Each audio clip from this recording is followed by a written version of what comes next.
asrama gua ini yang madep kuburan langsung.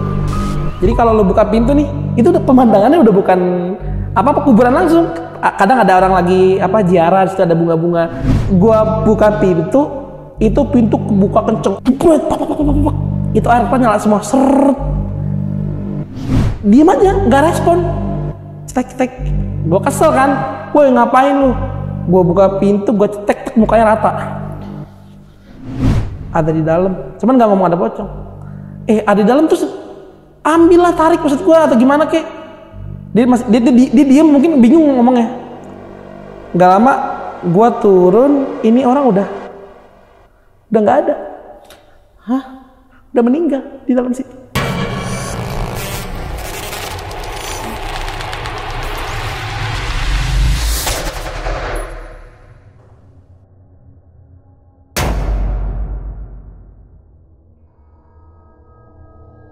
Assalamualaikum warahmatullahi wabarakatuh. Selamat datang di Narasi Misteri sama gue Randy Mulya. Dan seperti biasanya nih, gue sudah mendatangkan narasumber.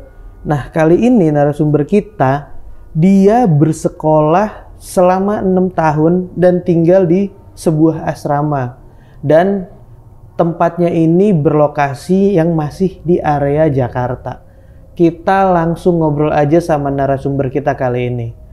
Bang Iben. Siap, Mang Randi. Kabar baik ya? Alhamdulillah baik. Bang Iben, lu sekolah di sini itu dari tahun berapa sih, Bang? Gua sekolah di sini dari tahun 2004. Dari 2004? Iya, sampai 6 tahun itu berarti dari SMP? SMP bener. Sampai lulus SMA? Sampai lulus SMA. 6 tahun dari 2004? Sampai 2010 berarti? Sampai 2010? 2010. Lulus. Nih, sekolah lo ini kalau bisa dibilang sekolah tua atau gimana sih Bang latar belakangnya? Sebenarnya kalau dibilang sekolah tua ya lumayan tua. Kalau nggak salah udah hampir 50 tahun mungkin. Oh, kalau nggak salah ya. Emang sekolah lama ya? Sekolah udah lama. Jadi emang bukan sekolah baru gitu, bukan. Emang udah lumayan lama banget. Dan kalau dari segi gedungnya sendiri, ini gedung baru kah, gedung lama kah atau gimana tuh Bang? Jadi dari gua masuk itu hampir semua ya, hampir gue bilang itu masih gedung lama. Jadi dari awal gua masuk tuh masih gedung lama. Cuman mungkin semakin kesini pasti udah makin ada perbaikan. Oh berarti udah ada yang direnovasi. Ada tambahan gedung baru mungkin juga kalau sekarang. Oh berarti udah banyak perubahannya ya? Udah banyak banget pasti perubahannya. Dan banyak banget dari gangguan sampai hal-hal yang bener-bener gak bisa lo lupain di tempat ini ya? Mungkin bukan gak bisa dilupain lagi, gue lebih ke trauma kali ya. Trauma banget gue sampai sekarang. Jadi waktu Narasi Misteri ngubungin gue ini, sebenarnya gue awalnya nolak buat cerita. Nggak cuma di Narasi Misteri aja sih, di semua beberapa orang yang mau minta cerita gue ini nggak gue kasih. Cuma akhirnya gue mikir kayaknya bagus deh kalau buat didengar juga buat para pendengar misteri dan juga buat pengalaman mereka gitu. Jadi ada pesan-pesan juga nanti yang gue sampaikan di situ. Dan ya cukup sekali cerita dan biar lo bisa mengingat ini juga ya. Iya. Nah, tahan dulu nih Bang ceritanya. Siap. Nih. Nah, buat teman-teman lo tonton video ini sampai habis karena gue jamin cerita pengalaman dari Bang Iben kali ini akan epic banget. Dan buat kalian kalau lo lihat di sini ada apa? Di sini ada makanan dan minuman yang tadi gue udah nyobain dan enak banget. Nah, Bang Iben, gue mau nanya sedikit tentang ini. Boleh. Ini apa sih Bang? Makanan minuman ini apa sih? Oke, jadi ini brand yang baru gue jalanin hampir 3 bulan ini. Oke, 3 bulan terakhir? 3 bulan terakhir. Di daerah Bekasi, Jalan Kartini lah, Margahayu. Oke. Jadi brand gue ini namanya Ngopi Ngampus. Tagline-nya ngopi rasa ngampus karena emang tempatnya itu depan kampus. Dan rencananya nanti mungkin di beberapa di hampir semua kampus ada kopi ngampus. Nah, hampir di semua kampus hampir ya. Semua kampus. Dan kalau mau order ini, hubunginnya kemana tuh Bang? Kalau mau order ini bisa lewat Instagram bisa di @ngopingampus atau langsung online di Gojek, di GoFood, GrabFood, ShopeeFood namanya Ngopi Ngampus. Oh, jadi banyak platform ada banyak. Ya. Kita tahan dulu ceritanya ya Bang. Siap. Dan gak usah lama-lama lagi, kita langsung dengerin pengalaman Bang Iben kali ini. Karena di dunia ini bukan cuman kita yang nempatin,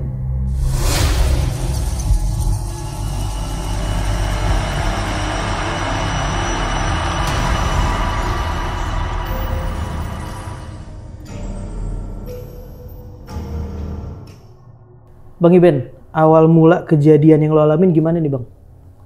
Awal mula kejadian gue nih sebenarnya apa ya, kayak gue sebenarnya agak-agak trauma kalau mau ceritain, karena ini sebenarnya mau gue kubur rapet-rapet, nggak mau gue ceritain ke orang-orang, cuman karena kayak bagus kalau dibikin cerita, didengar orang gitu, jadi buat pengalaman aja sih.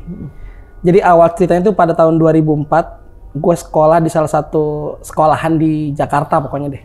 Nah sekolah gue itu memang harus berasrama di situ.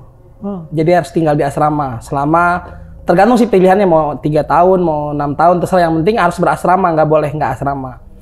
Nah 2004 itu gue masuk, ya seperti biasalah orang-orang pada umumnya kan, kalau kita masuk sekolah ini kan kayak ya udah masuk sekolah terus pulang gitu. Nah gue termasuk orang-orang yang kayak masih apa ya, manja kali ya, masih kayak inget rumah, inget orang tua. Nah kejadian pertama ini bener-bener pas gue baru masuk banget. Nah, jadi awal gue masuk 2004 itu kan langsung dipilihin kamar tuh, biasa untuk asrama nomor kamar sekian dan lain-lain. Nah gue masuk itu di asrama gue itu belum di kamar gue itu belum penuh orangnya, masih ada sekitar, harusnya ada 10, jadi di kamar itu satu kepala kamar, modalnya kayak ya orang yang ngebimbing lah gitu. Nah itu baru ada sekitar 5-6 orang sama kepala kamar satu, berarti tinggal 3 orang yang belum datang gitu, karena sekolah gue ini kan internasional termasuk kayak, jadi kayak nggak cuma di Jakarta doang, ada yang dari luar kota, luar negeri pun ada gitu. Nah hari pertama itu gue masuk, udah nih kayak masih rindu, ya masih nangis lah, namanya bocah kan, gue kelas 1 SMP gue nangis, kayak inget rumah. Cuman pas hari pertama itu gue masuk, yang nangis gak cuman gue, hampir beberapa murid di situ juga nangis. Tapi satu momen, nih nangis udah berhenti semua nih, kayak udah capek juga nih kita nangis. Pas lagi berhenti gitu, ada suara nangis yang tapi beda. Bener-bener bukan, kan kalau anak-anak SMP cowok gimana sih nangis gitu. Nah ini nangisnya kayak sesenggukan, kayak disiksa. Kayak bener-bener kesiksa batinnya gitu. Awalnya gue sama temen gue nih denger, cuman kayak temen gue namanya, gue samarin ya, namanya Andre. Andre, lu denger nggak? Denger, gue pikir lu yang nangis. Nah dia ngomong ke gue juga, Ben, lu pikir lu yang nangis? Terus yang nangis siapa? Diam. Kita dengerin tuh. Makin lama makin kenceng nangisnya, kayak makin kesiksa. Ternyata ada satu ranjang di situ, ada orang nangis di situ. Oh, mungkin anak baru kali yang baru masuk. Besok paginya gua ngobrolin sama anak kamar, ternyata ranjang itu kosong. Kan belum datang orangnya. Gua makin gak betah tuh, makin gak betah parah, makin nangis lah gue setiap hari. Cuman akhirnya gua kan nggak bisa terus-terusan nangis terus, karena emang namanya udah pilihan mau sekolah asrama. Akhirnya udahlah, kita sama teman-teman akhirnya sepakat kalau dengar suara nangis ya udah emang itu ada yang nangis gitu, karena mungkin kayak sambutan buat anak-anak baru yang masuk gitu sih, kayak lu nangis gitu, kita nangis kali, mungkin gitu kali ya. Akhirnya satu momen udah kumpul semua nih, udah datang semua, dah yang nangis itu pelan-pelan kita udah kayak ya udahlah, udah lama hilang. Nah selanjutnya nih ini sebenarnya cerita juga di luar nalar. Gue juga kalau ingat-ingat ini kayak apa ya, maksudnya kayak kok bisa gitu kejadian kayak gini. Satu momen itu, jadi kalau di asrama itu kan namanya anak 1 SMP, takut dong kalau mau kamar mandi, apalagi jam 1 jam 2 malam. Nah kita tuh biasanya kayak janjian, kalau nggak senggol-senggolan gitu, bangun temenin gue yuk, gue pengen boker, gue pengen kencing segala macem. Nah gue sama gue kenapa ngomongin Andre mu, karena Andre ini salah satu teman mistis gue yang sering sering banget kerasa, sering banget lihat gitu. Akhirnya satu momen itu gue mau kamar mandi, gue bangunin Andre bangun Andre, tak kalau lu nggak bangun gue nggak temenin besok. Kata dia, ya udah, ya lo pin boker, pin kencing. Hari itu gue pin kencing. Cuman namanya bangun itu kan kayak rep-repan gitu, kayak masih belum sadar. Nah gue bangun duluan, gue keluar kamar di bawah. Jadi kan gue kasih ilustrasi dulu ya. Asrama gue tuh bentuknya liter N, liter U gitu lah. Pokoknya bentuknya huruf N. Kalau dari tampak depan, kalau tampak belakang liter U. Pokoknya gitu dah, bentuknya liter N, liter U gitu. Gue keluar kamar itu langsung kayak pagar gitu kan. Kamar gue ada lantai 2. Itu gue liat ke bawah itu tuh kayak tempat makannya murid-murid gitu loh, kayak tempat makan panjang gitulah, kayak dapur gitu. Itu gue ngeliat ada kaleng gelinding bolak-balik, tapi gelindingnya bukan yang cuman bukan begitu, dia bolak-balik kayak dimainin, geser maju, geser belakang. Gue akhirnya gue perhatiin terus tuh, angin paling, tapi gue perhatiin kok makin lama makin berpola, kayak ditendang-tendang dimainin sama orang atau sama kucing gitu. Tapi nggak ada apa-apa. Gue bilang udahlah, kayak gue berpositif thinking kan, mungkin angin kali ya. Nggak lama gue Andre udah mulai seger, gue kamar mandi jalan sama dia. Kaleng yang tadi di bawah pindah ke tangga. Jadi kamar mandi gue tuh gini, ini kamar gue misalkan lorong nih ya. Kalau mau kamar mandi mesti turun 4 sampai 5 tangga ke bawah. Kalengnya pindah ke situ. Lagi dimainin maju mundur, anjir merinding gue. Maju mundur. Si Andre kan nggak tahu kan kalau kaleng itu ada di bawah. Sama Andi diambil, dibuang. Gue nggak ngomong apa, cuman gue bilang dalam hati, Andi goblok ngapain pakai diambil dibuang. Gue rasa ini bakal ada kejadian selanjutnya. Udah nih gue kencing, kelar segala macam, gue balik ke kamar. Besoknya Andre gue bangunin lagi. Andre temenin gue kencing, karena gue kan udah kesuges itu kan ada kaleng. Lu boleh percaya boleh enggak, kalengnya pindah depan kamar gue. Yang tadi dibuang pindah kamar, begitu lagi, maju mundur. Gila gue merinding parah nih, maju mundur gitu. Si Andre akhirnya itu kan kaleng yang gue buang kemarin. Gue nggak bisa ngomong apa-apa karena kan gue yang udah lihat duluan. Akhirnya gue lapor ke kepala kamar akhirnya cerita tuh, itu kaleng. Jadi kalau namanya di sekolah asrama gitu pasti ada orang yang bisa ngelihat kayak mata batin gitulah, yang punya gitulah intinya. Ada aja orang yang ngerti. Iya, ada aja orang sensitif atau sensitif. Mungkin indigo kali ya. Dipanggil orang itu, dipanggil juga guru gua, guru yang maksudnya guru spiritual atau guru yang benar-benar bisa lah kayak gitu. Ternyata telisik, kaleng itu emang dimainin sama salah satu kodam murid yang ada di situ. Jadi kamar gue sebelahnya itu punya kodam. Kodamnya itu kayak macan hitam gitu. Emang suka mainin kaleng itu. Dan dari mereka itu dikasih taunya si macan ini lindungin, karena di gedung gua itu di liter N itu yang ada 4-5 lantai itu ada makhluk gede banget lagi meluk, emang ngejagain asrama gua gede meluk begitu. Jadi si kodam ini ngejagain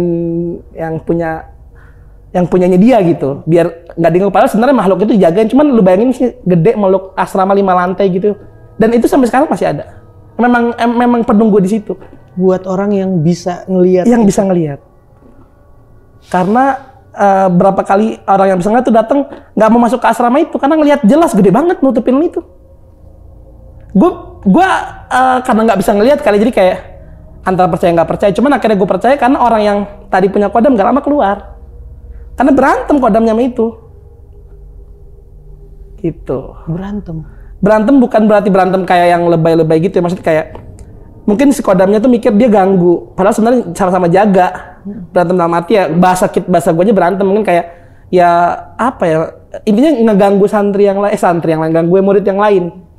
Karena abis kejadian itu kaleng itu kemana-mana, ke lantai 4, ke lantai 3, ke lantai 1, karena dia muter ngejaga kayak patroli, mungkin kayak gitulah. Itu baru salah dua lah. Karena kejadian gue ini banyak banget yang bener-bener bisa gue ceritain. Ini masih kelas 1 tuh ya? Itu masih kelas 1 dan baru banget masuk. Oke, itu kalau malam hari mah biasa sekolah-sekolah asrama berhantu atau serem gitu. Ini siang hari.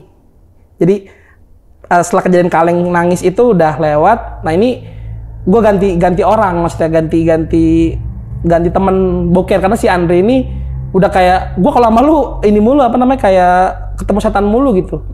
Nah pokoknya namanya gue samarin ya, namanya si Dion. Nah Dion ini orang Riau sana lah, jadi orang daerah, ngomongnya tuh perawakannya gede, hitam gitu, logat Sumatera kental.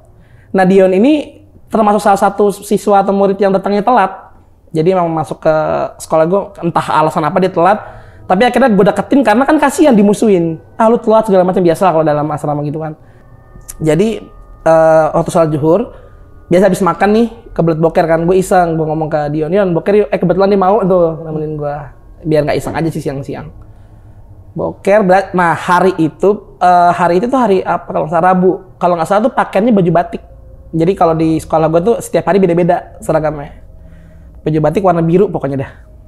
Jalan udah tahu kan, kalau mau ke tangga kalau mau kamar mandi itu mesti turun 5 langkah gitu, habis itu belok ke dalam, jadi masuk ke dalam. Nah masuk ke dalam itu nanti nggak langsung kamar mandi pintu-pintu gitu. Jadi kalau lu masuk pertama itu nanti bilik-bilik shower, khusus buat mandi shower. WC-nya di ujung lagi, di pojok. Nah itu benar dari ujung ke ujung tuh apa namanya WC yang jongkok, tapi ada sekitar 8 ke samping gitu ngelebar. Kalau yang shower depan-depanan gitulah. Nah gue favorit tempat boker gue itu emang di pojok, karena kalau misalkan ada apa-apa, gue bisa lihat langsung gitu kan dari bawah kan, jadi sistemnya tuh pintunya nggak full gitu loh, jadi kayak ada space gitu, jadi gue bisa lihat kaki ada orang di luar gitu. Gue boker, dia boker. Biasa kan kalau bocah boker kayak, woi lagi ngapain lu? Gitu. Terus kata dia, ya boker lah ngapain lagi, ngobrol-ngobrol gitu, tiba-tiba suara hening nih. Suara hening, gue bingung kok jadi diem banget. Gue tanya, woi diem aja lu.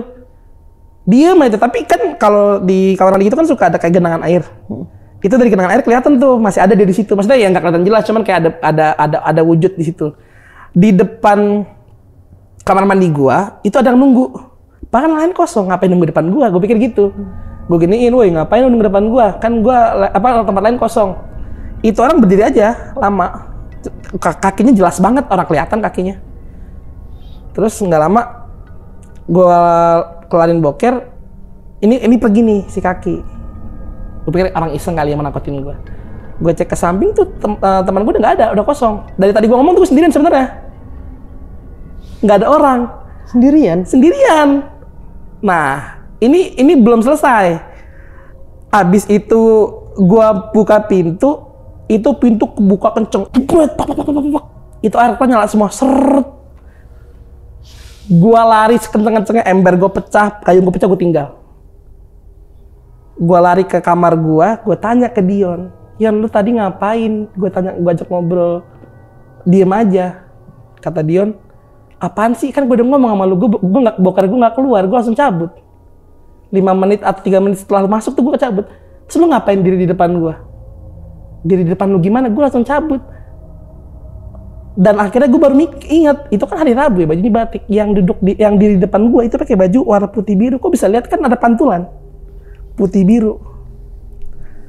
Gue dari semenjak itu sama Dion nggak pernah mau boker bareng karena gue kesal juga sama dia kan, maksudnya ninggalin gue. Itu siang hari loh, benar-benar siang tengah hari bolong. Dan itu emang gue nggak ceritain ke siapa-siapa, karena kalau itu gue ceritain ke murid-murid yang lain itu kan jadi sugesti buat mereka. Gue nggak mau sampai akhirnya orang nggak betah lah gitu. Nah nggak jauh-jauh dari boker itu ini, nah jadi kan ilustrasi tadi liter N ya. Kamar gue di kamar genap, ini kamar ganjil. Jadi kamar genap, kamar ganjil, kamar gue genap. Nah ini kamar ganjil ini kejadiannya bukan sama teman lagi, sama kepala kamar. Kepala kamar gue ini orang mana ya? Kalau nggak salah Sulawesi atau mana gitu. Orangnya kecil, hitam, namanya disamarkan lagi, namanya Leo. Tapi pemberaninya bukan main. Dia mungkin menurut gua dibahasnya sama setan apapun nggak takut lah, emang bukan nantang, tapi emang karena mungkin salah satu dia pengalaman juga, salah satu emang dia ada basic atau gimana ngerti lah, tapi berani banget deh. Satu momen, jadi kalau di asrama gue itu ada kayak tugas setiap bulan sekali, jadi yang bersihin asrama. Kebetulan gue jadi salah satu yang dapat tugas itu. Piket lah ya? Piket, ya benar piket. Piket itu sholat maghrib, mau maghrib tuh. Biasa kan nyapu, ngepel, mau maghrib, kebelet boker nih. Gue juga nggak tahu kenapa gue waktu itu, mungkin karena sugesti kemarin boker di genap ada kejadian itu ya, gue boker di ganjil. Ternyata ternyata untungnya ada dia di kamar mandi, di bilik beda 2 lengkap deh. Pokoknya ini kan bilik 1, bilik 2 gitu, pokoknya dia beda satu space gitu. Lagi boker gue panggil, bang, boker juga lu? Iyalah kan gue juga manusia bisa boker, dia bilang gitu. Ya udah boker biasa. Teman kalau sama kepala kamar kan nggak mungkin ngomong kayak tadi kan. Tiba-tiba hening, ini kepala kamar gue tuh kayak teriak-teriak. Ngapain lu? Jangan gangguin murid-murid di sini. Gue pikir ngomong sama gue kan, cuma ada gue. Nah, jadi kan gue bilang tadi nih, kalau di sistem kamar mandi gue ini ada space di bawah, ada space di atas. Jadi kalau mau ngelongok gini bisa. Gue lagi boker, gue penasaran dong, ini marahin siapa? Ini gue ngomong begini apa ya? Nggak kuat gue sebenarnya, karena masih inget banget bentuknya. Gue mau bangun, maksudnya mau ngelongok gini, cuman gue tahan, akhirnya gue kesel juga, lama banget ngomongnya, kayak Lu jangan gangguin, gue tahu lu di sini penunggu segala macam. Gue bilang, apaan sih? Gue nolak, lu percaya nggak? Di atas pintu ada kayak, ini kan kalau di kamar mandi suka ada kayak tembok kecil gitu. Ada nenek-nenek nongkrong.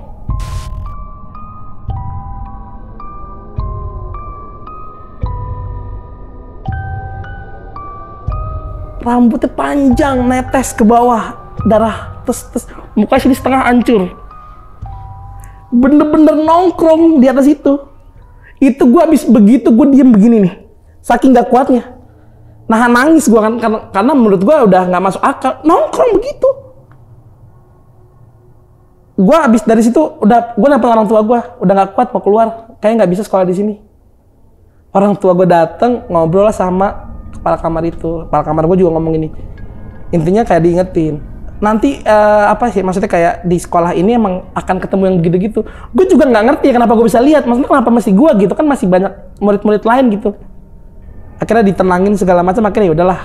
Gue akhirnya mengurungkan niat untuk keluar karena ya kan lumayan juga kan udah bayar segala macam. Gue juga mikir ke situ.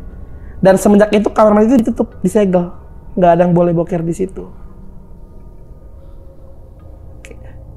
Gue kalau bisa gambarin nih pokoknya udah nggak bisa ngomong deh. Gue ini ngomong gini gue gemeteran, merinding parah. Itu kalau sampai sekarang nih kalau kebayang-bayang nggak tahu dah gue. Makanya kan gue bilang tadi gue agak trauma sebenarnya. Itu soalnya nggak masuk akal, lu nongkrong di situ, bener-bener. Lu tau nggak sih nenek-nenek bisa nongkrong gitu? Itu aja nggak kebayang kan, jongkok di atas itu, mukanya setengah rusak, rambutnya panjang, netesin darah ke bawah. Kau bisa lihat gue, iya itu netes banget, orang di pintu itu netes kayak ngalir, kayak kurban gitu, kayak habis dikurban. Udah semenjak itu disegel, tapi ada satu kejadian yang ini kayak apa sih, kayak nantang menurut gue. Salah satu kamar ganjil itu kayak, gue nggak percaya gitu-gituan. Emang kan nggak diceritain kan, cuman disegel itu cuman alasannya rusak, nggak bisa diperbaiki, biar nggak bikin takut murid yang lain kan. Salah satu murid di kamar ganjil itu kasih tuh, kita nggak mungkin rusak nih, gua nggak percaya nih. Dijebol segelnya, dijebol, dia mungkin kayak mau ngasih lihat gua nih segala macem.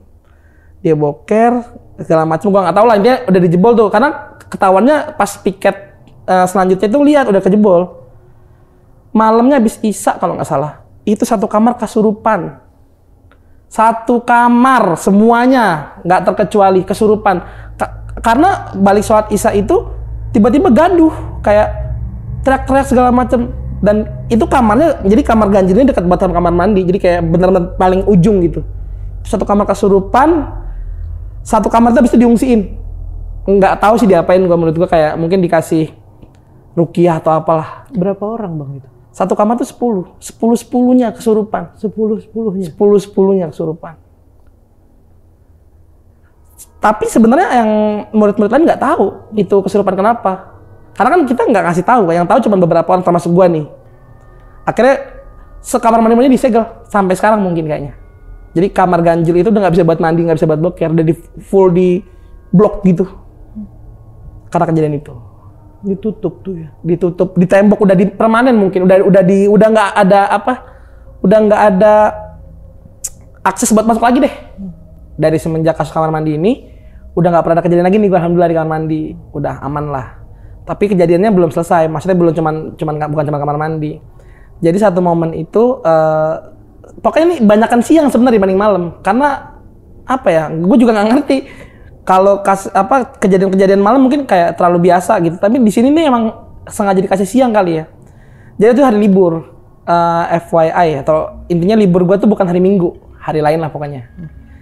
Nah di hari libur itu, satu murid itu tiba-tiba kayak kosong, nggak ngomong apa, diem aja kosong, diem aja. Kita mungkin mikirnya kayak ya udahlah, mungkin lagi stres, lagi inget rumah, lagi homesick gitu-gitulah. Tapi kepanjangan diem terus. Dia terus panjang hari.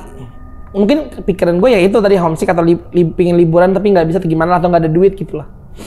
Tapi tiba-tiba di satu momen, jadi itu kejadian jam 10 pagi dia diem. Habis asar atau sebelum asar tuh dia hilang. Jadi kalau di sekolah gue tuh seilang-ilangnya lu tuh nggak mungkin hilang gitu loh. Maksudnya masih bisa ketemu gitu di mana, kayak di sekolah, di mana, atau di kelas, atau di masjid, atau di mana. Intinya banyak banget tempat-tempat yang nggak mungkin bisa lu buat ngumpet deh pas kelihatan. Kecuali lu keluar ya dari sekolah. Sebelum asar ini dia hilang, dicari dong sama kepala kamar. Ini si namanya si Latif. Latif ini kemana? Nggak ada yang tahu dong, nggak ada yang tahu bang segala macam. Dicarilah tuh di asrama dulu. Seluruh asrama lantai 4. Nah, jadi gue ceritain dulu. Asrama gue tuh 5 lantai. Lantai satunya itu lantai satu yang tadi di bawah itu loh, yang ada dapur, yang ada kaleng pertama. Lantai 5 itu buat jemuran. Nah, cuma lantai 5 ini nggak bisa diakses untuk umum sebenarnya. Nggak boleh semua murid ke atas. Karena di atas itu ada banyak, apa ya, kayak mungkin jelasinnya kayak ada pasukan kayak jenderal gitu. Ada 30 orang yang setiap hari mondar-mandir di situ. Jadi dia baris per baris setiap hari dan ada suaranya setiap hari. Kalau lu bisa denger, dek dek dek dek, bener-bener kayak orang baris per baris. Padahal nggak kedengeran. Dari lantai 4 kedengeran. Dari lantai 4 mungkin nggak terlalu, cuman kalau lu naik dikit ke tangga mau lantai 5 itu kedengeran banget. Bener-bener kedengeran. Itu udah bukan hal yang tabu buat anak-anak asrama situ, udah pasti kedengeran. Yang bisa ngelihat wujud, yang bisa ngeliat wujud, bisa lihat itu lagi baris per baris lagi latihan. Orang umum suara denger. Oh, orang umum enggak. Maksudnya orang-orang yang tinggal di situ. Orang murid-murid yang tinggal di situ. Iya. Ya nggak semua sih, cuman hampir bisa denger karena emang apa ya? Nggak ngerti gue, mungkin kekuatannya segitu gedenya sampai bisa munculin suara segede gitu. Karena itu yang pegang kunci cuman kepala kamar sama kayak guru-guru yang tinggal di asrama itu juga. Jadi itu lantai 5-nya itu dikunci tuh pokoknya. Entah gimana caranya si Latif tuh ada di lantai 5. Itu dikunci. Pintu gembok masih ada. Dan yang bikin hebohnya, dia tuh udah naik di atas tembok. Tinggal jatuh doang itu. Udah berdiri kosong gitu. Diem gitu. Tinggal ini kalau kesengelit jatuh dia dari 5 lantai. Kosong, akhirnya dibuka kunci, ditangkep, dijatuhin, disadarin tuh. Karena emang bener-bener kosong. Akhirnya karena gue kan satu kamar kan sama orang itu. Dipanggil satu kamar, dibuka tuh. Pokoknya dia dibuka dalam arti disembuhin lah. Kenapa bisa kosong. Dia cerita dari awal dia kosong. Di waktu itu tiba-tiba dia ngeliat wanita cakep banget. Cewek ini cakep banget. Tapi di seberang, kan gue digenap ya, dia diganjil. Ya nggak mungkin lah ada cewek, orang asrama gue cowok semua. Awalnya dia ngeliatin, ditarik, diajak. Nah, kan kalau dari ganjil ke genap itu kan nggak bisa nyebrang kecuali satu jalan di ujung sana. Jadi kalau lo mau lompat ke sana mesti lompat jatuh dulu gitu. Nah, ada ngeliat di situ ditahan, maksudnya kayak lu ngapain di situ? Tapi tetap kosong tuh sebelum dia hilang. Gak lama dicerita dia tuh kayak ketarik sampai ke lantai 5. Udah tinggal mati doang mungkin, udah berdiri, tinggal jatuh gitu doang. Itu kalau nggak buru-buru ditemuin nggak tahu deh. Walau alam ya. Pokoknya orang itu dari semenjak itu nggak lama keluar, pindah sekolah. Karena orang tuanya juga nggak mau ambil resiko kan. Sampai kejadian ya nauzubillah kalau sampai dia meninggal sampai jatuh gitu, itu yang salah kan bukan cuman sekolahnya. Mungkin teman-temannya juga kena gitu. Banyak yang bisa disalahkan ya? Banyak banget. Makanya kira diamankan pindahin sekolah. Dan gue masih berteman baik sih sama dia sampai sekarang. Ya biarpun dia nggak lost kontak, maksudnya nggak yang kontak tiap hari, tapi masih temenan baik. Gitu. Nah itu baru kelas 1, kita pindah deh kelas 2. Jadi gue ceritain dulu nih. Baru kelas 1? Baru kelas 1. Jadi setiap naik kelas itu asrama gue pindah. Jadi bukan di asrama itu lagi. Jadi setiap lu naik tingkat, naik kelas, itu asrama pasti pindah, nggak mungkin satu tempat. Sekalipun satu asrama beda lantai udah pasti, nggak mungkin satu lantai. Kalau kelas 2 sih sebenarnya gue nggak terlalu banyak ya kejadian-kejadian mistis, tapi ada yang fatal banget, yang bener-bener bikin, ya tadi jongkok tuh udah traumanya mungkin 2 kali. Jadi pas kelas 2 itu, nah model gedungnya beda sama tadi liter N. Ini maksudnya kayak rumah sakit panjang gitu. Pokoknya panjang aja udah dari ujung ke ujung, lorong tuh dari ujung ke ujung gitu. Kebetulan kamar gue sekarang diganjil. urban legendnya, mitosnya tuh kalau di kamar ganjil tuh tempat pocong zigzag lompat-lompat di situ. Itu yang cerita kakak kelas gue, abang-abang tingkat lah. Gue bilang, masa iya sih bang, ya, ntar lu suatu saat pasti ketemu dia lagi loncat-loncat. Tapi di zigzagnya di kamar ganjil aja, genap tuh nggak sentuh. Pokoknya setelah itu gue ke bagian piket lagi nih. Hampir rata-rata kejadian yang gue alamin di sekolah itu pas lagi gue piket. Karena kalau pas gue piket itu kan kosong asrama. Bener-bener orang tuh udah pada nggak ada. Ada yang ke sekolah, ada yang ke masjid, ada yang kemana lah pokoknya. Temen gue ini namanya Andri. Bukan Andre ya, ini ada Andri. Andri ini orang Padang kalau nggak salah deh. Iya orang Padang. Jadi waktu itu gue ke bagian piket, biasa bersih-bersih kan. Sama aja kalau setiap sekolah itu, setiap asrama, tugasnya bersih-bersih. Si Andri ini bawa ember 2, niat kan satu buat lorong sana, buat lorong sini, jadi bagi 2 sama gua. Jadi gua lorong yang arah mau ke ujung kamar, dia lorong ujung kamar mandi. Nah, modelnya sama, kalau mau ke kamar mandi mesti turun 4-5 lantai, 5 anak tangga. Nah, bedanya kalau yang di asrama gua berikutnya, kalau mau boker ke kanan, kalau mau mandi ke kiri. Tapi nggak ada shower, bak panjang gitu, tapi bilik-bilik gitulah. Gue ngepel biasa, tiba-tiba si Andri hilang tuh. Gue bilang, kok kagak ada tuh, kemana lagi ngepel kan sama gue. Gue cari, nggak ada nih. Gue cek kamar-kamar, mungkin masuk kamar kali, nggak ada. Gue turun tangga tuh. Gue turun 1 lantai, lampu mati. Gue bilang, nih ngisengin gue si Andri, pikir gue gitu kan. Gue turun lagi nyala. Jadi setiap gue turun tangga itu nyala mati. Setiap anak tangga. Sampai ke maksudnya lantai tangga terakhir itu bunyi kenceng banget. Gue bilang, suara apa nih? Gue belok ke tempat boker. Itu Andri udah pingsan, ada kepala gelinding, bener-bener kepala gelinding sama darah-darahnya tuh. Itu gue lari sekenceng-kencengnya, gue lapor ke bukan kepala kamar, jadi kayak guru tapi yang tinggal di situ. Gue nangis, udah nggak tahu tuh. Andi udah pingsan. Gue bilang, Pak tolong Pak, itu Andi udah pingsan. Gue udah nggak berani ke situ lagi. Pokoknya gue lapor ke guru gue itu, si Andi diselamatin, maksudnya disadarin lah segala macem. Detik itu juga langsung keluar, udah nggak ada besok detik itu langsung keluar karena traumanya parah. Gue termasuk yang masih nahan-nahan gitu karena mikirnya karena kan gue ngelihat itu maksudnya udah nggak cuma sekali gitu, udah berapa kali gitu gue ketemu yang begitu. Mungkin si Andi baru pertama kali yang benar-benar shock banget. Akhirnya setelah itu kita ngaji bareng tuh biasa, kayak mungkin kayak biar nggak diganggu gitu. Karena mungkin kan perpindahan naik kelas itu kan perkenalan, mungkin kalau bahasa gue perkenalan murid baru di asrama itu.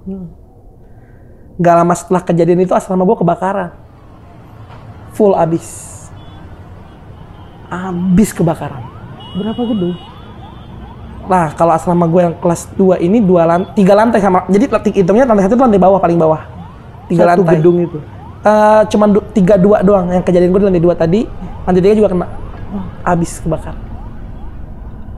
Mau dibilang sosok lagi, tapi itu yang terjadi. Setelah kejadian itu kebakaran full abis. Apa penyebab kebakarannya? Kalau kata identifikasi polisi, katanya konsleting. Cuma dibantah sama pihak asrama gua karena mungkin listrik kan udah sedemikian rupa aman lah gitu. Setelah itu asrama habis semua, udah direnov sebenarnya renov karena gini, ada yang kelewat sebenarnya ceritanya. Jadi di gedung itu ada satu keranjang. Gue nggak tahu, gue nyebutnya ranjang keramat. Udah tua, mungkin udah nggak sampai puluhan tahun kali. Udah berkarat, cuma nggak bisa dipindah. Ranjang itu nggak bisa dipindah di satu ruangan. Begitu aja udah. Ranjang besi, nggak bisa dipindah. Posisinya berdiri, bukan kan kalau ranjang kan begini nih. Ranjang 2 tumpuk. Oh iya, gue belum cerita. Ranjangnya itu 2 lantai, 2 tingkat. Bisa tidur di bawah, bisa tidur di atas. Ini ranjang udah berdiri begini, nggak bisa dipindah, begitu aja. Mau gimana pun udah begitu. Mau lu pindahin ntar begitu lagi. Jadi kayak udahlah biarin kayak gitu. Ranjang berdiri, ini udah bener-bener sekuat lu pindahin kayak apa udah nggak bisa. Emang berdiri aja udah pada tahu juga. Balik lagi kayak gitu.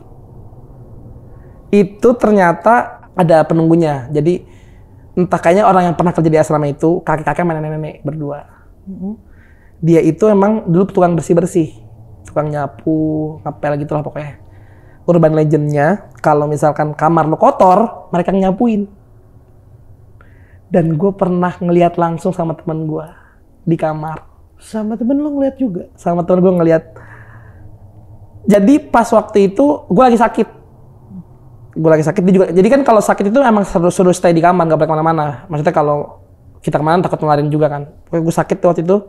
Kejadiannya itu jam berapa ya? Abis maghrib setengah 7-an kalau nggak salah. Nah jadi setengah 7 itu emang asrama masih kosong. Pasti ada yang makan, ada yang masih di masjid, ada yang gitu lah pokoknya. Jadi ini ranjang gua, ini ranjang dia. Emang sengaja gue sebelah-sebelahan biar kalau ada apa-apa kan kayak minta tolong ambil air atau apa, maksudnya kayak masih bisa bantu-bantuin lah. Kamar gue lagi kotor banget, nggak tahu tuh kamar hari itu teman-teman gue tuh lagi pada males buat bersih-bersih lah pokoknya. Dengar tuh suara srek. Gue liatin sama teman gue. Lu denger kan? Denger, ya udah diem. Makin jadi srek. Jadi nyapunya tuh bukan pakai sapu ijuk, kayak sapu lidi gitu. Sebenarnya kamar gue kan bentuknya bukan kayak peluran ya, jadi kayak ubin, tapi pokoknya dia nyapunya pasti pakai sapu lidi. Makin lama makin srek. Temen gue udah nangis liat gue. Nangis tapi nggak yang lebay, maksudnya nangis gitu. Lu kenapa? Gue ngeliat. Gue kan akhirnya suges ya. Gue nengok, nyapu berdua. Gue ngeliat di kaki, jadi ranjang gue nih gue ngintip di bawah, gue cuma liat baju, lu tau gak sih baju kaki-kaki yang panjang gitu kayak apa ya modelnya, kayak baju zaman dulu, itu lagi nyapu, pelan geraknya. Gue gak ngeliat mukanya, cuma gue ngeliat badannya, srek. Akhirnya gue nangis berdua sama temen gue tuh, setengah jam kali gue nangis. Gak lama teman-teman gue dateng, pada nanya lu kenapa nangis? Ya gue bilang lagi sakit, lagi nahan sakit. Nah gue sama temen gue ini bilang gak usah cerita ke siapa-siapa. Pokoknya selalu nih kalau ada kejadian-kejadian gitu, gue selalu ingetin jangan cerita ke siapa, karena kasihan kalau sampai akhirnya mereka kesugesti. Gitu. Nah, kalau kelas 2 mungkin nggak, kelas 2 kelas 3 itu jadi satu tuh ceritanya, maksudnya kan satu asrama nggak terlalu banyak lah. Nah ini udah masuk ke jadi kan itu kelas 1, 2, 3 SMP. Nah SMA ini pindah asrama lagi gue kelas 1 SMA. FYI juga nih gue ceritain. Jadi sekolah gue ini satu tanah. Jadi satu tanah tuh kayak satu lingkungan, satu daerah sama kuburan. Bener-bener mepet. Jadi satu area. Satu area bener-bener kayak lu buka pintu tuh lu lihat kuburan langsung. Pemakaman umum di salah satu daerah lah pokoknya. Dan itu emang pemakaman yang lumayan besar, bukan yang keluarga. Ini emang umum buat orang-orang bisa nguburin di situ lah.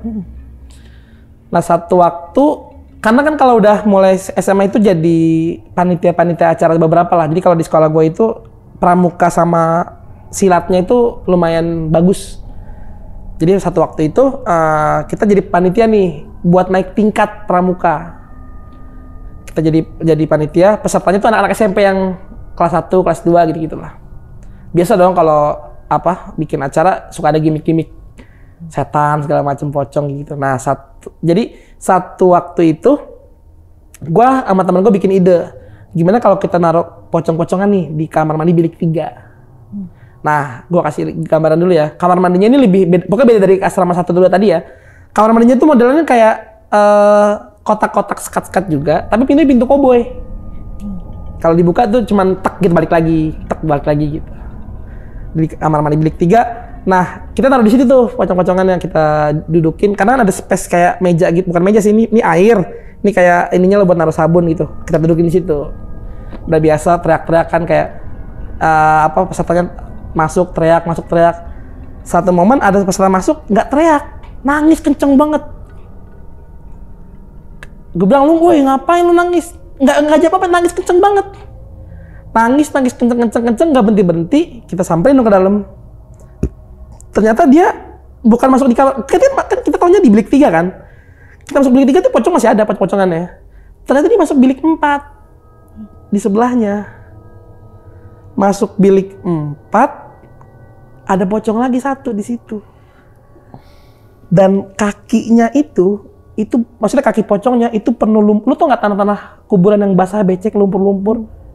Itu sebadan-badannya penuh itu. Dan hebatnya, gue nggak habis pikir di bilik 4 itu air tuh kosong, jadi lumpur semua. Didudukin dia. Gue tarik tuh orang yang nangis tadi, gue bawa keluar. Karena kalau masih di situ, gue juga nggak tahu. Itu bentuknya tuh udah nggak karuan deh, pokoknya udah berlumuran lumpur. Karena yang pocong gue kan putih kan, maksudnya kayak kain biasa gitu. Akhirnya setelah itu gue bilang sama teman-teman gue, udah stop pelantikannya. Yang pocong tadi kita diemin sampai besok, karena nggak ada yang berani ngambil ke situ. Besokannya, gue pikir kan, mungkin kalau semalam emang pas momennya ya, sampai pagi lumpur masih ada di situ, lumpur-lumpur bekas itu di bilik 4. Jadi kayak air tuh kayak keblok lumpur. Akhirnya dari situ dibersihin semua, tutup lagi. Jadi banyak kejadian-kejadian yang akhirnya kamar mandi ditutup. Emang tuh kamar mandi sebenarnya bukan kamar mandi umum, kayak kamar mandi Arjen, tau gak sih? Kalau di asrama itu kan ada kamar mandi yang emang khusus buat mandi, maksudnya buat umum. Ada yang kalau misal air di situ mati, cuman ini doang yang bertahan. Akhirnya ya udah ditutup. Ya kalau misal pahitnya nggak bisa mandi di tempat lain, ya harus mandi di tempat lain lah, nggak boleh di situ. Gitu. Jadi kamar mandi tuh ya di asrama gue tuh banyak mistis-mistis yang yang nggak masuk akal lah gitu. Nah lanjut kelas 2 SMA ya. Kelas 1 SMA gue nggak terlalu banyak sih. Nah kelas 2 SMA nih, gue naik jadi bagian keamanan. Jadi bagian keamanan itu kalau di sekolah OSIS ya, OSIS. Dan kalau gue adalah bagian OSIS gitu. Jadi gue bagian keamanan. Gue itu jadi setiap hari harus di rolling, orang yang harus kontrol buat muterin seluruh asrama. Tugasnya tuh nyari orang-orang yang madol, nggak sekolah, atau misalkan ngerokok. Jadi sama gue nggak boleh ngerokok. Ada yang misalkan ada yang bawa handphone, pokoknya tugasnya nyari orang-orang kayak gitulah. Nah satu momen itu gue berdua nih sama teman gue, namanya siapa ya, bentar gue inget. Gue mau nyamarin bingung nih namanya Anto. Si Anto ini ditugasin sama gue, kita bagi tugas. Lu mau kemana? Mau dicek gedung sekolah apa gedung asrama? Ya kalau gue normalnya gue bilang gedung sekolah, gedung asrama, masih ada orang di situ kan, maksudnya masih ada yang tidur segala macam. Gedung sekolah kan kalau malam udah nggak ada orang sama sekali. Cuma waktu itu gue lagi nggak tahu ya, lagi nggak jelas juga, gue bilang gue gedung sekolah aja deh. Gedung sekolah. Nggak tahu kenapa tuh ya? Nggak tahu kenapa, gue juga bingung tuh hari itu. Jadi gue dibekalin center gede tuh yang dipencet tembak gitu loh. Nah gue tuh biasa sama temen gue tuh kalau mau nyari orang itu suka gue tembak gitu loh, tek gitu. Gue ke gedung sekolah yang pertama, gue setiap kelas gue tek, wah aman. Gedung 2 tek, gue lantai 1, lantai 2, lantai 3 aman. Nah gedung yang udah lama banget nih, jadi gedung gue tuh ada gedung yang baru dibuat, maksudnya baru dibangun, ada yang udah lama begitu aja ya, maksudnya nggak dibangun-bangun. Udah mungkin dari awal sekolah itu ada kali. Agak merinding tuh gue di situ. Cek nggak ya. Udah ragu sebenarnya kan kalau dikasih tahu sama guru gue, kalau emang ragu nggak usah, mendingan. Cuman kan tanggung jawab juga, adalah gue cek. Gue cetek lantai 1, tek aman. Lantai 2, tek aman. Lantai 3, tek. Gue kayak ngeliat ada orang duduk. Kok ada orang duduk jam segini, jam 12:30 malam lah. Kok ada orang duduk? Tek. Jadi kan posisinya kan itu kan dari samping dong. Karena kalau dari depan nggak mungkin kan, pintunya di samping kan. Gue dari jendela gue tek gitu. Ada orang duduk, dia madep papan tulis. Gue pernah dapat cerita dari teman gue, dari si Anto ini. Dibilang suka ada murid-murid yang stres, galau itu ke situ diem gitu. Cuman gue percaya nggak percaya, masa orang, menurut gue kayak nggak masuk akal aja, ngapain diem situ? Emang nggak takut? Gue cetek, diem aja, nggak respon. Cetek. Gue kesel kan, woi ngapain lu? Gue buka pintu, gue cetek, mukanya rata. Polos, nggak ada apa-apa. Itu center gue sambit, ke situ gue kabur. Gue ngomong ke si Anto, center gue di gedung situ. Ngapain lu sampai gue ceritain yang tadi gue ceritain? Rata, bener-bener gak ada apa-apa. Polos mukanya. Duduk aja gitu. Dan ternyata gue nggak diceritain sama dia udah tahu ceritanya. Di situ ada yang meninggal lompat dari lantai 3. Dan mungkin dia kali ya mau. Jadi ada salah satu murid yang stres, gimana ceritanya nggak tahu, pokoknya udah lama banget dia lompat dari situ. Dan lantai 3. Mukanya hancur. Gua dari semenjak itu gue bilang sama dia, gue suruh rolling lagi, gue mending ke asrama, nggak pernah mau lagi gue ke sekolah, nggak mau lagi gue temu kayak gitu. Dari kejadian itu, gue bilang sama si Anto tadi, gue nggak mau lagi untuk rolling ke sekolah, karena itu ya apa ya udah nggak bekas banget. Gue ngeliat muka rata dalam hidup gue tuh baru itu doang soalnya. Kalau kayak setan-setan lain mungkin ya udah gitu kan, di film juga ada nih muka rata yang bener-bener nggak ada space sama sekali, ya di situ. Dan ternyata emang kejadian itu yang tadi gue bilang, ada anak bunuh diri lompat lantai 3. Nah selanjutnya nih, ini udah akhir-akhir gue sekolah di situ nih. Jadi semakin kesini sebenarnya semakin nggak terlalu banyak sih, maksudnya kayak semakin naik tingkat, kayak bener banyak cerita-ceritanya, cuman kayak buat gue udah biasa, gue udah sering ketemu yang macam-macam yang lebih apa ya, lebih serem lagi gitu. Jadi satu waktu itu gue lagi mau patroli lagi nih. Jadi masa jabatan itu sampai kelas 3 SMA. Jadi kelas 2 naik kelas 3 itu masih megang tuh, tapi nanti peralihan dah.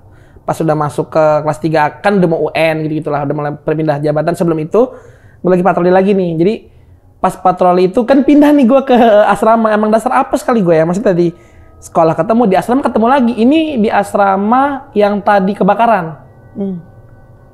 Asrama di kebakaran ini kan udah di apa sih? Renovasi. Ada satu lantai itu, jadi semenjak renovasi itu ada satu lantai lagi, lantai 4. Jadi kan awalnya 1, 2, 3. Ini dibikin satu lantai kayak didak gitu loh, kayak cuma buat jemuran gitu, tapi nggak ada atapnya, buat jemuran aja. Nggak tahu feeling gue pin ke situ, mau ngecek kayak ini bocah ada ngerokok nggak ya, atau ada yang madol nggak ya segala macem. Itu pokoknya setiap lantai atas itu selalu dipikir ada kunci, nggak boleh orang asal. Kalau mau jemur harus izin dulu, bang gue mau jemur. Tapi harus abis jemur langsung turun, nggak boleh lama gitu. Gue ambil tuh, pokoknya kejadiannya jam 11-an, masih pagi, setengah 11-an kalau nggak salah. Itu kan udah harus jam tidur jam 10 tuh. Setengah 11 gue patroli jam 11. Jadi gue naik ke lantai 4 itu, buka gembok biasa. Kan gede tuh ya, maksudnya kayak gedung asrama gede banget. Lu maksudnya nembak kemanapun nggak akan bisa langsung kelihatan semua gitu. Jadi modelnya kotak, gue jalan ke jemuran. Jadi jemuran kan karena banyak jemuran nih, jadi gue ngelewatin jemuran nih. Kadang suka ada yang ngumpet di balik jemuran, mesti kayak gimana caranya biar nggak kelihatan gitu. Jalan, gue ke jemuran 1, jemuran 2 aman, jemuran 3, jemuran 4. Pokoknya sampai semua sisi gue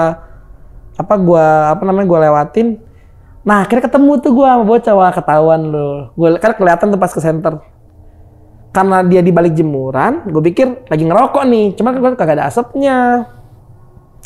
Pas banget di pojok, pokoknya pojok siku gitu loh, di pojok kiri gitu.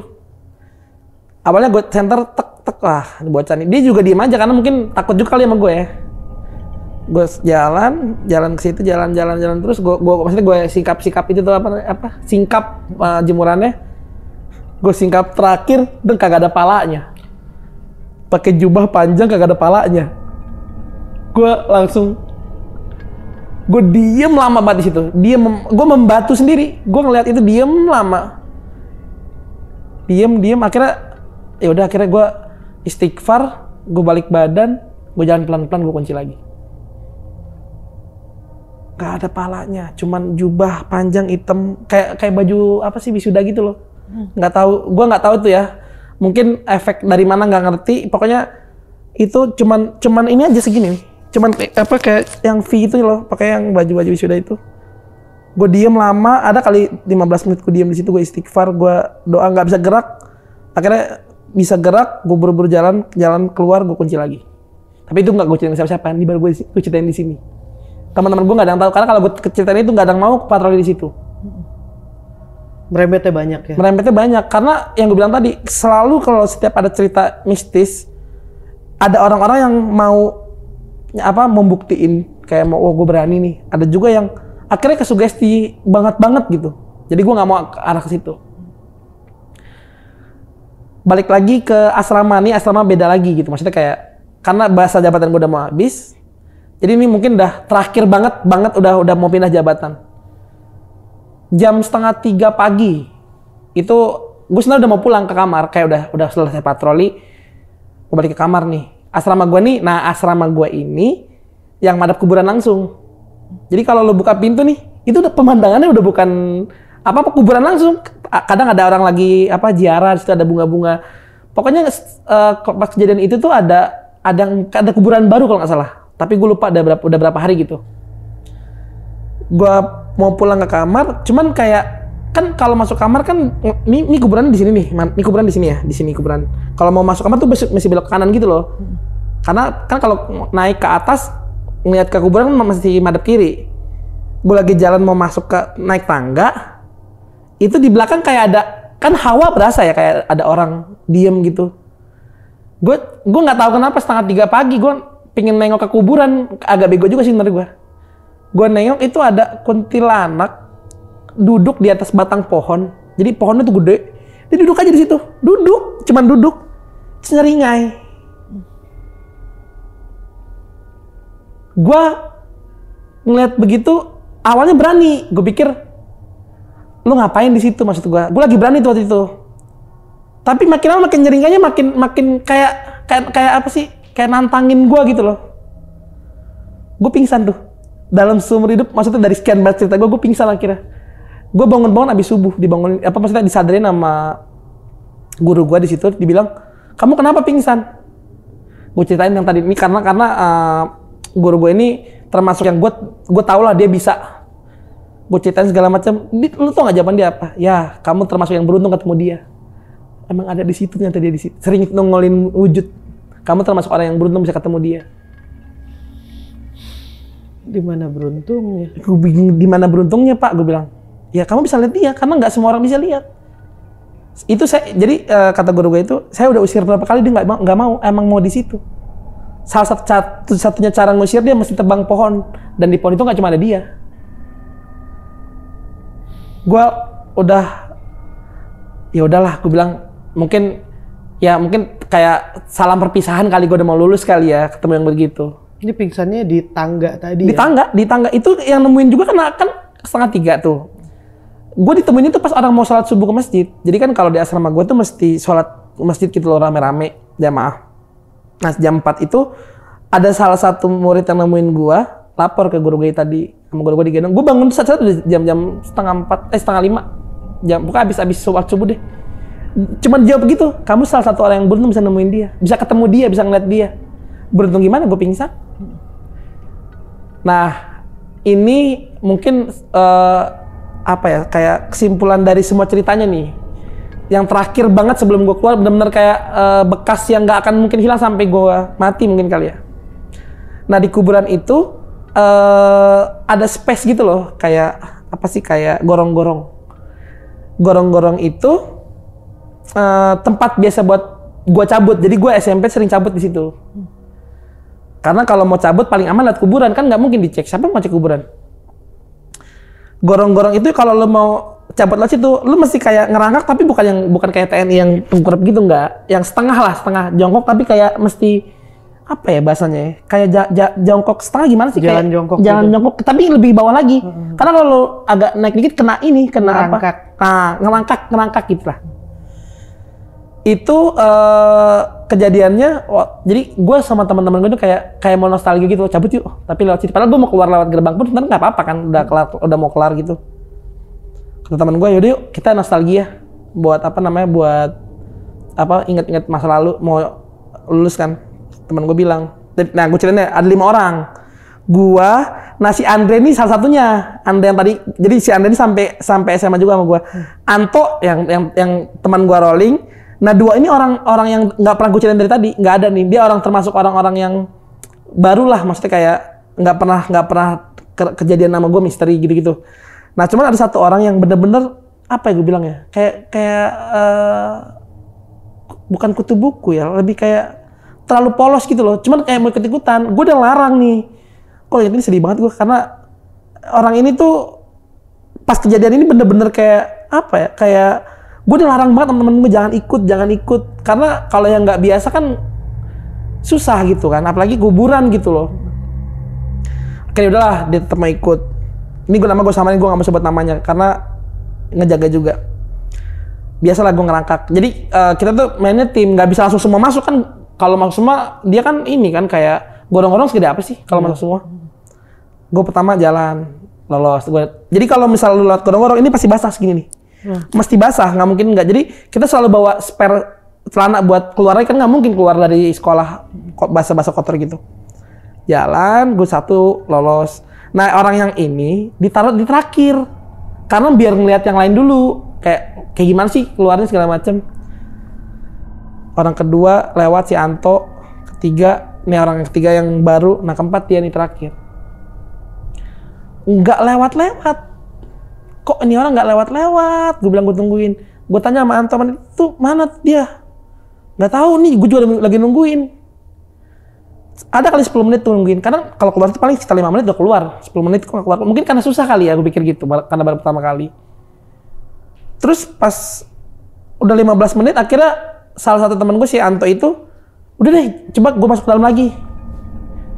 Gue masuk ke dalam, itu ada pocong lagi begini depan dia udah diem gitu.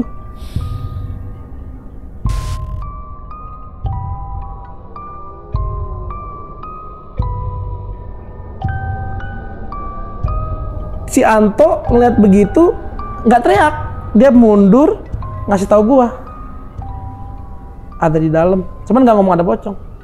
Ada di dalam terus ambillah, tarik maksud gua atau gimana kek. Dia diem, mungkin bingung ngomongnya.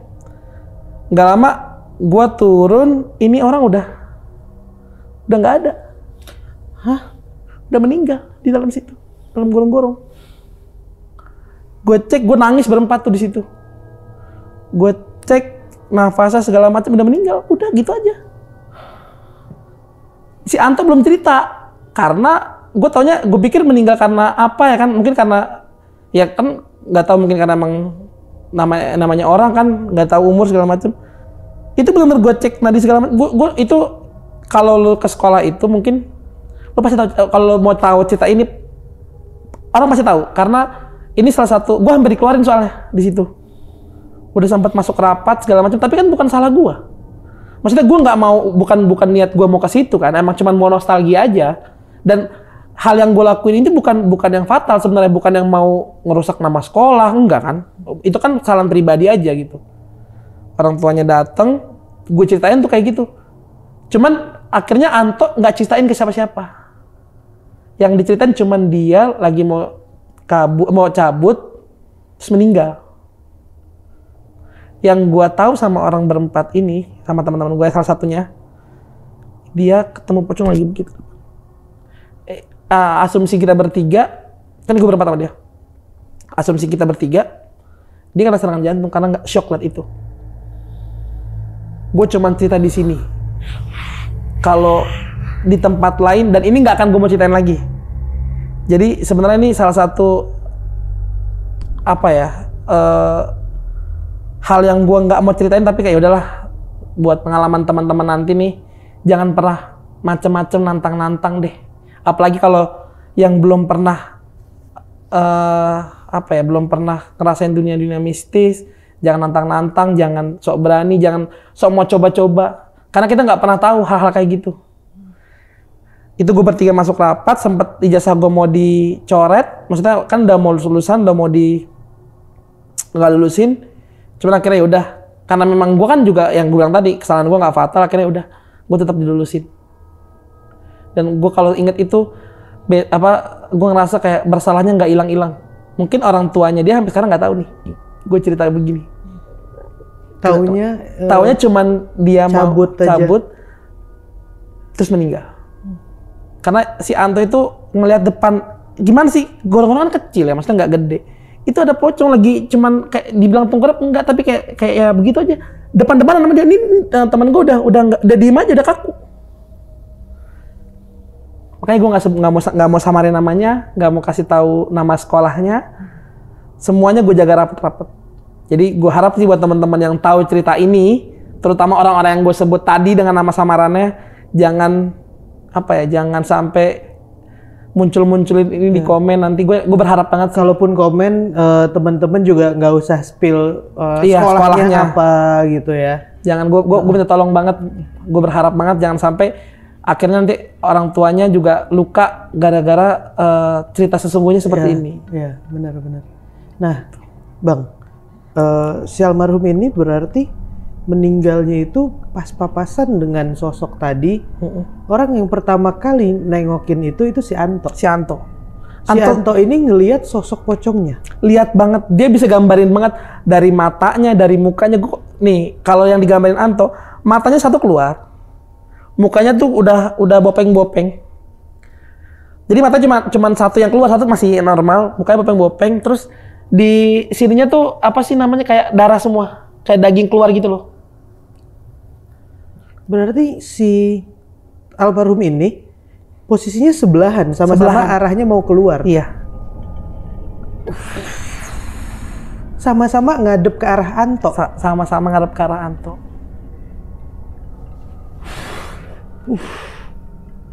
Di saat kalian nengok lagi, sosoknya itu udah nggak ada. Sosoknya udah nggak ada, tapi yang temen gue udah kaku. Dengan posisi sama, nggak berubah.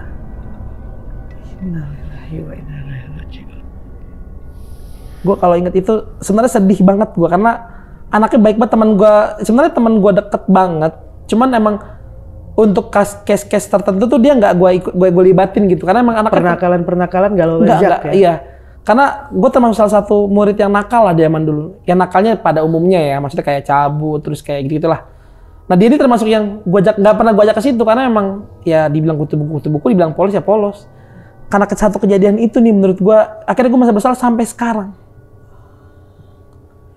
Dan bukan mau gue, dia tetap maksa. Dia bilang, apaan sih cuman begitu doang, bisa lah katanya. Cuman kan, dan ini dia yang pengen ikut. Gue nggak ngajak, karena kan jadi. Dan udah dilarang ya? Udah dilarang sama Anto sama Andi, udah dilarang. Dan gue bilang sama mereka, udah nggak usah diajak. Gue yang paling kekeh, karena kan maksud gue kita nggak pernah tahu gitu loh. Maksudnya kayak ya kuburan itu kan tempat yang bukan sembarangan gitu ya.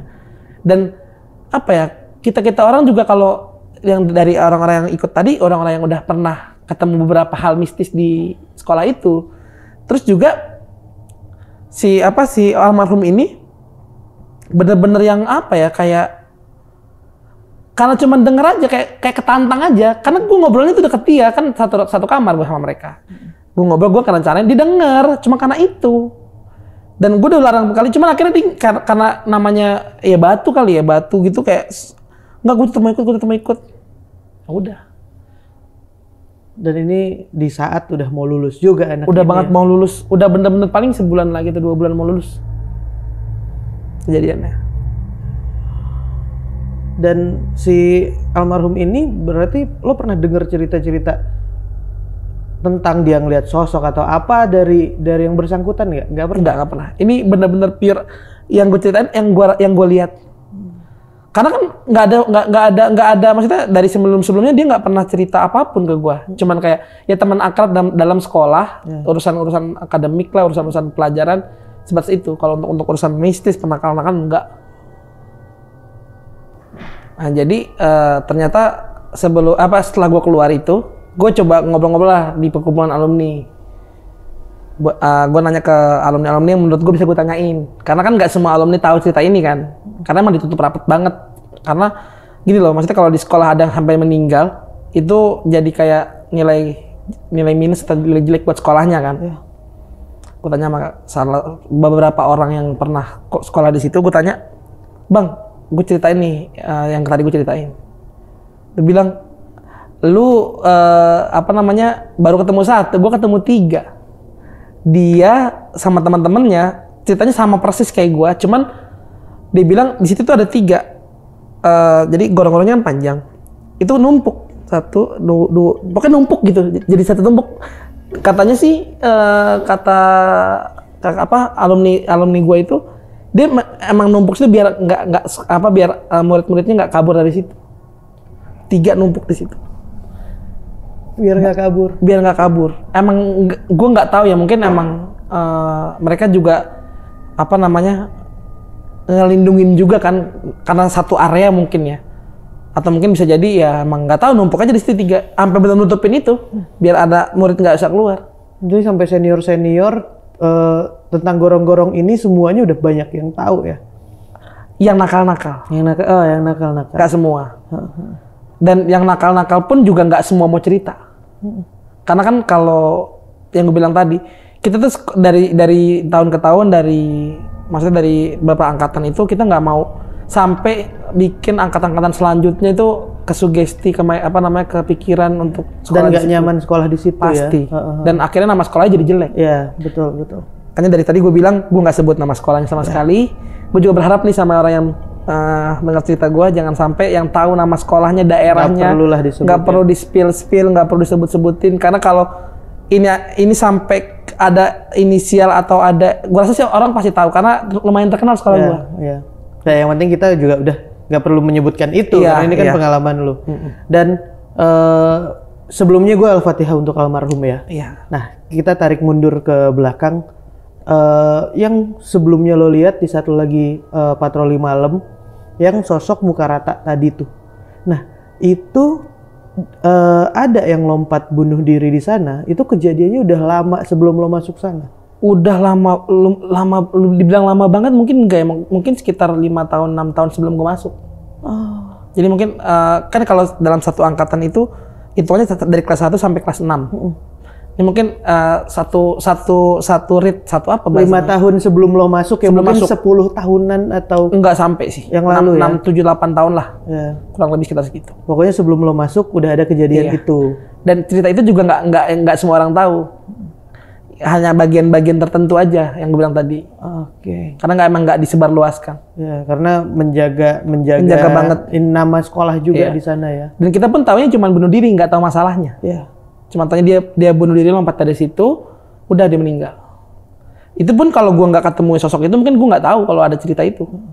Dan sosok ini selain lu yang lihat di saat patroli malam, banyak juga orang patroli malam berarti yang ngelihat sosok ini ya. Kalau sepengetahuan gue ya, cuman yang gue tahu paling gue tahu si Anto aja yang paling tahu.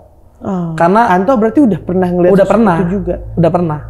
Makanya dia pas gue bilang gue mau patroli di gedung sekolah, dia ketawa-tawa. Dia mungkin kayak kalau ketemu kan dia udah bukan sering juga sih, maksudnya kayak udah berapa kali lihat juga. Dan dia ya udah biasa gitu. Dan dia nggak yang kayak gue. Kalau gue senterin, gue pikir kan emang murid atau siswa kan. Ya menurut dia udah. Ya bukan orang nih, sama dia udah nggak perlu disenterin. Karena lo baru pertama kali. Dan ya seperti yang lo bilang ya, semua yang punya pengalaman di sana mereka nyimpen masing-masing. Jadi kalaupun ada siapa melihat, dia nggak ceritain ke banyak orang. Di ya internal circle-nya dia aja gitu ya. Sebanyak itu ya pengalaman di tempat ini ya. 6 tahun. 6 tahun lo. 6 tahun gua dibilang kenyang, dibilang trauma banget karena ada beberapa yang menurut gua tuh udah nggak masuk akal banget gitu. Sampai akhirnya ada kejadian yang bener-bener apa ya, menurut gua kayak ya itu rasa bersalah gua itu. Biar kepergian satu orang teman gua. Ini teman gua dari banget. Maksudnya dari awal gua masuk yang memang nggak gua ceritain dari awal kan, memang dia nggak pernah ikut gua untuk acara, maksudnya untuk kasus-kasus misteri atau kasus-kasus yang lain. Oh, nggak pernah cerita curhat ke dia, nggak pernah. Dia nggak tahu dia ngalamin atau nggak tahu ya. Tapi di endingnya closingan sekolah lu yang malah itu yang bikin hal paling nggak bisa lo lupa ya. Nggak bisa gue lupa sampai sekarang. Gila sebanyak ini yang lo alamin di sana ya. Kalau dibilang sebanyak ini mungkin masih banyak. Cuma yang bisa gue ceritain mungkin ini aja dulu. Ya. Bang Iben, makasih banyak ya lo udah mau cerita pengalaman lo ini, dari yang bisa lo ceritain sampai yang paling deep buat lo ini nih, akhirnya juga lo ceritain di sini. Makasih banyak. Dan buat temen-temen, lo bisa tulis di kolom komentar gimana pengalaman yang dialamin sama Bang Iben kali ini.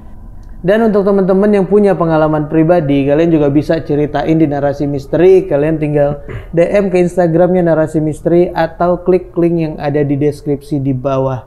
Dan Bang Iben, sekali lagi nih buat teman-teman yang mau nyari kopi dan cemilan ini, bisa hubunginnya kemana? Langsung aja ke Instagram @ngopingampus. Siap. Nah, kalian bisa kunjungin Instagramnya. Gue masukin juga di deskripsi di bawah linknya. Ya udah kalau gitu, gue Randy Mulya pamit, mewakili Bang Iben pamit. Karena dunia ini bukan cuma kita yang nempatin.